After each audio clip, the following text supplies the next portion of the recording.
Hello everyone, आज की कहानी है साहसपूर्ण कदम। दिसंबर माह के हाथ पैरों को गला देने वाली ऐसी भयंकर ठंड में अपने कपड़े खुद ही बाथरूम में बैठकर धोती हुई चंपाकली जी बार बार अपने बेटे के कमरे के दरवाजे की तरफ आशा भरी नजरों से देख रही थीं। शायद वे अपने बेटे अमन के कमरे से बाहर आने का इंतजार कर रही थी। जैसे ही अमन अपने कमरे से बाहर निकला, चंपाकली जी अपने गीले हाथों को अपने कपड़ों से पोंछती हुई अपने बेटे के पास आई और अपना छोटा सा मोबाइल दिखाती हुई बोली, बेटा देखना, मेरा मोबाइल गिरने के बाद बंद हो गया है। तू बाहर जा रहा है तो क्या मेरा मोबाइल बनवा देगा? मोबाइल के बिना मैं 2 दिन से परेशान हूँ। किसी भी रिश्तेदारों से बात नहीं हो पा रही है। चंपाकली जी ने अपने बेटे अमन से बड़े ही प्यार से कहा। इतने में अमन अपनी माँ पर गुस्से में भड़कता हुआ बोला, मम्मी, बुढ़ापे में ना आप खुद चैन से रहती हो और ना हमें चैन से जीने देती हो, पर जब देखो नुकसान ही करती हो। और आज अपना मोबाइल तोड़ दिया तो 2 दिन पहले मेरा इतना महंगा मोबाइल तोड़ दिया। अरे आपका तो बिन मोबाइल के चल जाएगा, पर मेरा बिना मोबाइल के कैसे चलेगा? मेरे इतने इम्पोर्टेंट फोन आते हैं। आपकी तरह तो फालतू की बातें करनी नहीं है मुझको। दिन पर दिन अब खर्चे बढ़ाती ही जा रही हूँ मम्मी। पापा कोई खजाना छोड़कर तो नहीं गए हैं ना, जिसमें से निकाल कर मैं आपकी जरूरतें पूरा करता रहूं। आपके खर्चे हैं कि कम होने के नाम ही नहीं लेते। बेटा, वह मोबाइल मैंने जानबूझकर नहीं तोड़ा है। अब इस ठंड में हाथ बिल्कुल जाम हो जाते हैं, ठीक से काम नहीं हो पाता। बहू ने जब फोन कमरे में लाने को कहा तो मेरे हाथ से मोबाइल छूट गया। इसमें मेरा क्या कसूर है? बेटा, बुढ़ापा है मेरा, तू नहीं समझेगा तो कौन समझेगा? बेटा, चंपाकली जी अपने साड़ी के पल्लू से आंसू पोंछते हुए बोली, मम्मी, ठंड तो सबको लगती है। मैं भी ठंड में बाहर पैसे कमाने के लिए जाता हूँ। पैसे कैसे कमाए जाते हैं तुम्हें कैसे पता होगा? अगर मोबाइल बनवाना है तो 1 महीने इंतजार करो। अभी ना तो मेरे पास पैसे हैं और ना ही मेरे पास समय है। यह कहकर अमन गुस्से में पैर पटकता हुआ अपने कमरे में चला गया।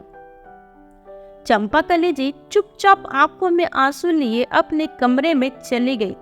आज बेटे के शब्दों ने शायद उनका दिल चीर कर रख दिया था। जब तक उनके पति जिंदा थे तब तक उन्हें छोटी छोटी चीजों के लिए किसी के आगे हाथ नहीं फैलानी पड़ती थी, और आज अपने पति के जाने के बाद उन्हें अपने बेटे और बहू के रहमो करम पर पलना पड़ रहा था। और धीरे धीरे करके 1 महीना बीत गया, लेकिन चंपाकली जी का मोबाइल अभी तक नहीं बना था। यही एक सहारा था जिससे वो अपने भाई बहन या दूसरे किसी रिश्तेदारों से बात कर अपना दिल हल्का करती थी। पर अब तक अमन ने उनका मोबाइल बनाकर उनको नहीं दिया। उन्होंने भी दोबारा अपने बेटे से नहीं कहा, क्योंकि वह जानती थी कि उनका बेटा मोबाइल नहीं बनाएगा। इसलिए जो उनके पास थोड़े बहुत पैसे रखे हुए थे उससे वो अपना मोबाइल बनवा कर ले आई। चंपाकली जी अपने बेटे और बहू से बहुत दुखी थी। अमन उनका इकलौता बेटा था। उसकी शादी को भी अभी कुछ ही समय हुआ था। जब से उसकी शादी हुई थी वह पूरी तरह से बदल गया था। उसे अपनी माँ की थोड़ी सी भी परवाह नहीं थी। उसे अपनी पत्नी के आगे दूसरा और कुछ नजर ही नहीं आता था। एक दिन पास के ही मंदिर में भजन कीर्तन चल रहा था। चंपाकली जी का भजन में जाने का बहुत मन था। उस दिन बहू भी अपनी किसी सहेली के आमंत्रण पर उसके घर सालगिरह की पार्टी मनाने जा रही थी। चंपाकली जी ने सोचा कि वह बहू के आने से पहले ही घर आ जाएगी, और वह सोचकर पड़ोस की महिलाओं के साथ भजन सुनने के लिए चली गई। अगर वे बहू से पूछती तो उनको कभी जाने नहीं देती। इसलिए वह बहू को बिना बताए ही चली गई। लेकिन वहां से जब उन्हें घर आने में बहुत देर हो गई, उधर उनकी बहू अंजना जब पार्टी मनाकर घर लौटी तो देखा पूरा घर अस्त व्यस्त पड़ा हुआ था। रसोई में जाकर देखा तो सिंक में बर्तन फैले हुए थे। किचन भी पूरी तरह से बिखरी पड़ी थी।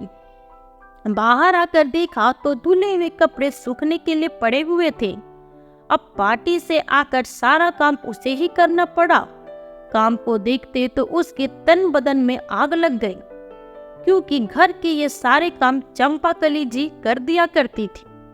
मंदिर से घर लौटते समय चंपाकली जी मन ही मन घबरा रही थी। जैसे ही चंपाकली जी घर पहुंची तो अंजना आग बबला हुए बैठी थी। जैसे ही चंपाकली जी ने घर के अंदर कदम रखा तो बहू अंजना बुरी तरह गुस्से में चिल्लाते हुए बोली, कहाँ मर गई थी आप? मैं थोड़ी देर के लिए घर से बाहर क्या गई, आपके तो पर ही निकल आए। अंजना के इतने जोर से चिल्लाने से चंपाकली जी को भी बहुत तेज गुस्सा आया, पर वह घर की इज्जत के बारे में सोचकर धीरे आवाज से बोली, वो पास के मंदिर में भजन चल रहा था, मेरा बहुत मन कर रहा था, इसलिए मैं सुनने के लिए चली गई। इसमें इतनी भड़कने वाली क्या बात है बहू?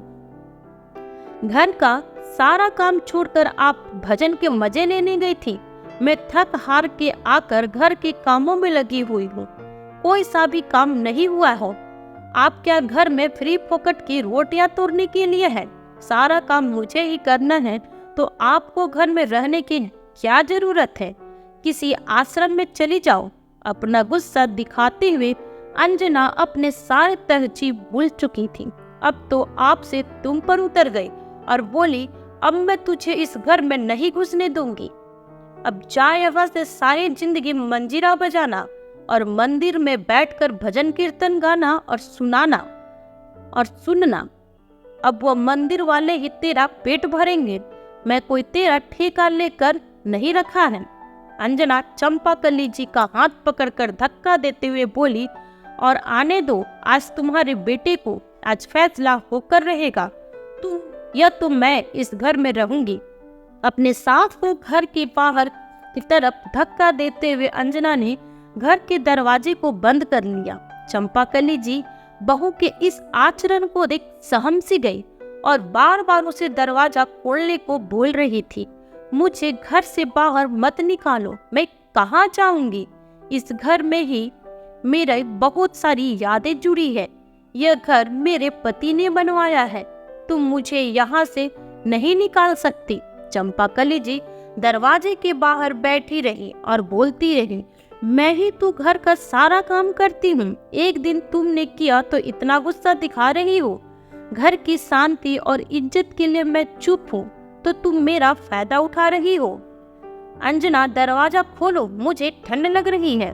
तभी अंदर से अंजना ने चिल्लाते हुए कहा, बैठी रहो बाहर ठंड में, तब तुम्हारी अकल ठिकाने आएगा। अब तुम्हारे लाट साहब आएंगे तभी दरवाजा खुलेगा, अब वही फैसला करेगा तुम्हारा। रात के 10 बज चुके थे। ठंड का प्रकोप बहू के गुस्से की तरफ बढ़ता ही जा रहा था। एक पतली सी शॉल ओढ़े हुए वह अपने आप को ठंड से बचाने की कोशिश कर रही थी। अब तो ठंड की वजह से उनके हाथ पैर भी अकड़ने लगे थे, लेकिन बहू थी कि दरवाजा खोलने का नाम ही नहीं ले रही थी। थोड़ी देर बाद चंपाकली जी का बेटा घर लौटा तो चंपाकली जी बेटे को देखते ही भागकर उसके गले से लिपट गई। दांतों को किटकिटाते हुए अपने बेटे अमन से बोली, देखना बेटा, बहू ने मुझे घर से बाहर निकाल दिया है और अब मुझे घर के अंदर भी नहीं आने दे रही है। बेटा अपने माँ को अपने से दूर हटाते हुए बोला, माँ गलती आपकी ही होगी, क्या आप घर में आराम से नहीं रह सकती हो? यह नहीं कि चुपचाप एक कोने में पड़ी रहे, 2 रोटी भी आपसे चैन से बैठकर नहीं खाई जाती। बेटा भी माँ की बात बिना सुने उन पर भड़कने लगा। पता नहीं अब तुमने कौन सा नया कांड किया होगा, अब तुम्हारी वजह से जाकर मुझे अपने पत्नी को मनाना पड़ेगा। बेटे की बातें सुनकर चंपाकली जी बहुत चक्की रह गई। उन्हें अपने बेटे से ऐसी उम्मीद नहीं थी। उन्होंने सोचा कि बेटा मुझे ऐसी हालत में देखेगा तो दुखी हो जाएगा, लेकिन उसे तो माँ से ज्यादा पत्नी का ख्याल है। अमन अपनी पत्नी को मनाने अंदर चला गया। अमन को देखते ही अंजना गुस्से में बोली, देखो अमन, मैं अब तुम्हारी माँ को बर्दाश्त नहीं कर सकती। अब मैं उस बुढ़िया को इस घर में नहीं घुसने दूंगी। मुझसे तुम्हारी माँ की बदतमीजी और बर्दाश्त नहीं होगी। या तो तुम अपनी माँ को वृद्धाश्रम छोड़कर आओ। अगर तुम ऐसा नहीं कर सकते हो तो फिर मैं हमेशा हमेशा के लिए यह घर छोड़कर अपने मायके चली जाऊंगी। अंजना, तुम्हें पता है ना, मैं तुम्हारे बिना एक पल भी नहीं रह सकता। फिर क्यों तुम अपने मायके जाने की बात करती हो? अगर तुम चाहते हो कि मैं अपने मायके ना जाऊं तो फिर जल्द से जल्द अपनी माँ का इंतजाम कहीं और कर दो, क्योंकि तुम्हारी माँ अब मुझे फूटी आंख नहीं सुहाती। मेरी जान, इतना गुस्सा क्यों करती हो? तुम ही नहीं, मैं खुद भी परेशान हूँ इस बुढ़िया से और इसके खर्चों से। तुम बिल्कुल भी टेंशन मत लो, जैसा तुम कहोगी मैं बिल्कुल वैसा ही करूँगा। मैं जल्दी ही माँ को किसी आश्रम में छोड़ने का इंतजाम कर दूंगा। बस मुझे थोड़ा सोचने का समय दो। यह बुढ़िया ऐसे तो यहाँ से जाने वाली नहीं है। मुझे कुछ न कुछ तिगड़म तो लगाना ही पड़ेगा। प्लीज तुम गुस्सा मत करो। और हाँ, यह देखो, मैं अपने और तुम्हारे लिए शिमला के 2 टिकट लेकर आया हूँ। 2 दिन बाद हम लोग शिमला घूमने के लिए जा रहे हैं। वहाँ से आने के बाद मैं मम्मी को वृद्धाश्रम छोड़ दूंगा। अमन की बातों से अंजना का गुस्सा एकदम शांत हो गया था, लेकिन कमरे के बाहर खड़ी चंपा कलेजी जब अपने बेटे के मुंह से ये सारी बातें सुनी तो उनके पैरों तले जमीन खिसक गई। उन्होंने कभी सपने में भी नहीं सोचा था कि उनका बेटा उन्हें यह दिन भी दिखाएगा। चंपा कलेजी आज अपने पति को याद करके आंसू बहा रही थी। सही कहते थे, आपकी भविष्य का कुछ पता नहीं, आगे चलकर कब क्या हो जाए कुछ पता नहीं, और औलाद बुढ़ापे में कब साथ छोड़ दे। आज मैं समझी आप हमेशा क्यों कहते थे कि जिंदगी में हमेशा मजबूत बन के रहना, कभी खुद को टूटने मत देना। कितनी ही तकलीफ हो, मेहनत, प्यार और जतन से उनके पति ने पंजाब जैसे शहर में अपनी पुश्तैनी कच्चे मकान को तोड़कर पक्का 2 मंजिला घर बनवाया था और इसकी कागजात भी बनवाए थे। चंपा कलेजी के पति राघवेंद्र जी उनसे कहा था, चंपा, समय का कुछ पता नहीं, इसलिए इस घर की रजिस्ट्री में मैं तुम्हारा नाम करवा रहा हूँ। मेरे मरने के बाद इस घर की मालकिन तुम ही हो और इसके साथ साथ जो हमारी पुश्तैनी जमीन है वह भी मैं तुम्हारे नाम कर रहा हूँ। शायद राघवेंद्र जी भविष्य में आने वाली इन मुसीबतों को अच्छी तरह से जानते थे, इसलिए उन्होंने अपने जीते जी सब कुछ चंपा कलेजी के नाम कर दिया था। तभी बाहर से बहू के चिल्लाने की आवाज सुनकर चंपा कलेजी अपने अतीत के पन्नों से बाहर आ गई और अपनी साड़ी के पल्लू में अपने आंसू पोंछते हुए उन्होंने सोच लिया था कि अब खुद ही अपने दम पर अपनी जिंदगी बितानी है। अब मुझे आगे क्या करना है यह मैंने सोच लिया है। 2 दिन बाद बेटा चंपा कलेजी से बोला, माँ, हम लोग आज घूमने जा रहे हैं। अगले 10 दिनों के बाद हम घर वापस लौटेंगे। तुम अपना बैग तैयार करके रखना, क्योंकि वहाँ से आने के बाद मैं सीधा तुम्हें वृद्धाश्रम छोड़कर आऊंगा। चंपा जी मन ही मन बोली, बेटा, तुम क्या मुझे वृद्धाश्रम छोड़कर आओगे? 10 दिन बाद जब तुम लौटोगे तो मैं ही तुम्हें इतना सुंदर तोहफा दूंगी कि तुम्हारे आंखें फटी की फटी रह जाएंगी। बेटा और बहू दोनों मजे से घूमने के लिए निकल गए। चंपा कलेजी को जो करना था वह उन्होंने मन ही मन सोच लिया था। मेरे पति हमेशा चाहते थे कि मैं आत्मसम्मान के साथ अपनी जिंदगी बिताऊं, तभी तो मेरे लिए इतना सब कुछ छोड़ गए थे। यह घर मेरे पति की निशानी है, जिस घर पर अब मेरा अधिकार है। मैं इस घर को छोड़कर कहीं नहीं जाऊंगी।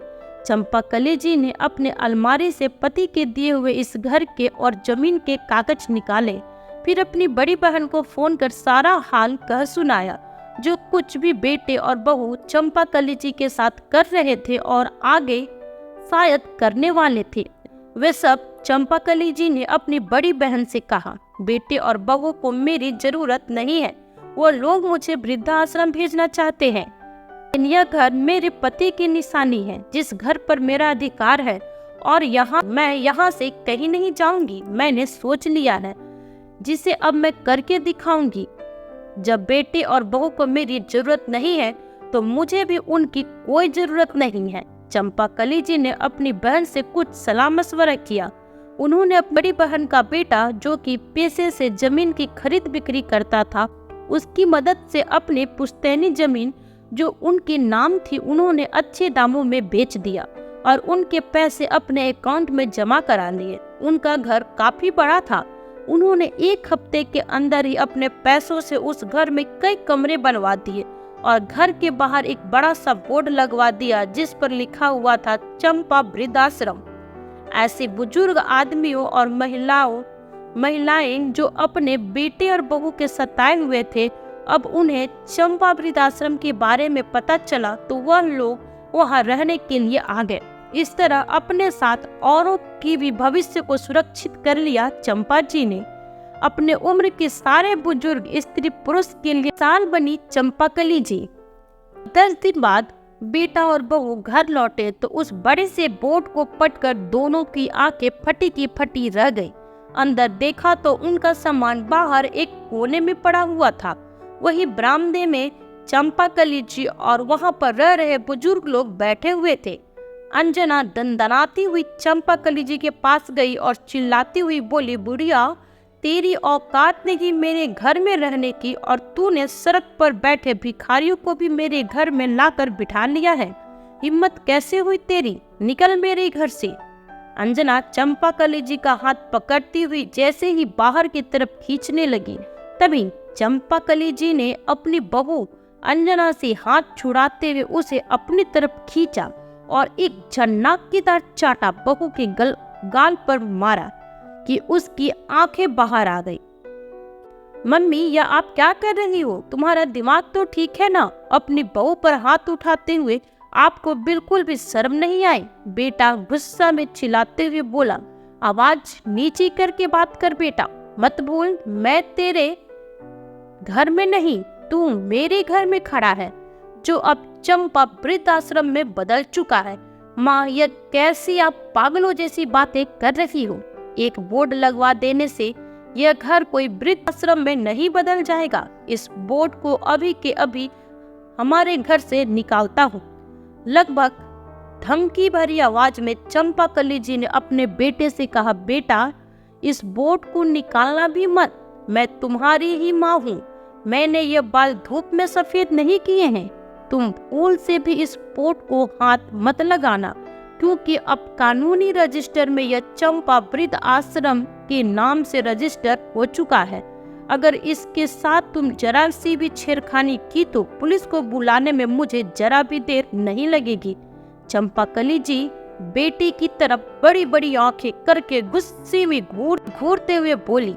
अपनी माँ का गुस्सा और जोश भरी बातें सुनकर अमन थोड़ा नरम होकर अपनी माँ से बोला, माँ, तुमने यह सब क्या कर दिया? मेरे घर को वृद्धाश्रम क्यों बना दिया? मैं तुम्हारा इकलौता बेटा हूँ। अपने बेटे के साथ ऐसा करते हुए तुम्हें जरा भी दया नहीं आई।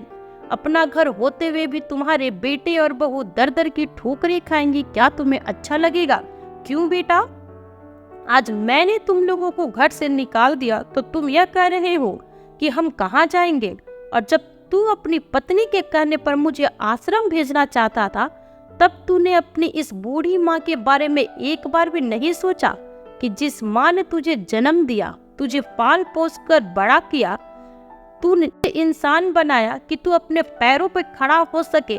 तेरे लिए हम दोनों ने दिन रात एक कर दी। तेरी इच्छाओं के खातिर हमने अपनी इच्छाओं को मार दिया। आज उसी माँ को तू आश्रम भेजना चाहता था। बेटा, बहुत सह लिया, लेकिन अब और नहीं। मैं तुम्हारे हाथों की कठपुतली नहीं बनूंगी। बहुत कुछ छोड़कर गए हैं मेरे पति मेरे लिए। मैं तुम्हारी रोटी की मोहताज नहीं हूँ। आज मैं इतनी सामर्थ्य हूँ कि अपने साथ साथ अपने इन सभी भाई बंधुओं का पेट भर सकती हूँ। मैं आराम से सुकून से अपने घर में रहूंगी। मेरे घर में तुम जैसे लोगों के लिए कोई जगह नहीं है। निकल जाओ यहाँ से। बहू चंपाकली जी के आगे हाथ जोड़ते हुए बोली, ऐसा मत कीजिए मम्मी, हमें घर से मत निकालो, हम आपके आगे हाथ जोड़ते हैं। वह बहू जो कल तक अपनी सास को अपने पैर की जूती समझती थी, आज वही सास के आगे घुटने टेक कर अपनी नाक रगड़ रही थी। बेटा भी पूरी जोर लगा रहा था किसी तरह माँ राजी हो जाए, लेकिन चंपाकली जी ने उन दोनों की एक न सुनी। फिर बहू मगरमच्छ की तरह आंसू बहाते हुए वहां बैठे सभी बूढ़े दंपतियों के आगे हाथ जोड़ते हुए बोली, प्लीज आप लोग मेरी मम्मी जी को समझाइए कि वो हमें अपने साथ ही यही रख ले, हम कहाँ जाएंगे, आप लोग तो समझ ही सकते हैं, कम से कम हमें दूसरा घर ढूंढने तक तो टाइम दीजिए, अपना सारा सामान हम सड़क पर लेकर कहाँ भटकेंगे। तभी चंपाकली जी गुस्से में अपनी बहू का हाथ पकड़कर दरवाजे से बाहर निकालती हुई बोली, बहू शायद तुम्हें याद नहीं हो, मैं तुम्हें याद दिलाती हूँ कि तुमने भी मुझे इसी तरह कड़कड़ाती ठंड में घर से बाहर निकाल दिया था और मेरी एक न सुनी थी, तो तुम आज मुझसे ऐसी उम्मीद कैसे कर सकती हो। फिर चंपाकली जी ने अपने बहू बेटे को घर से बाहर निकालकर दरवाजा बंद कर दिया, क्योंकि उन्हें जो करना था वो कर चुकी थी, जिसे कोई बदल नहीं सकता था।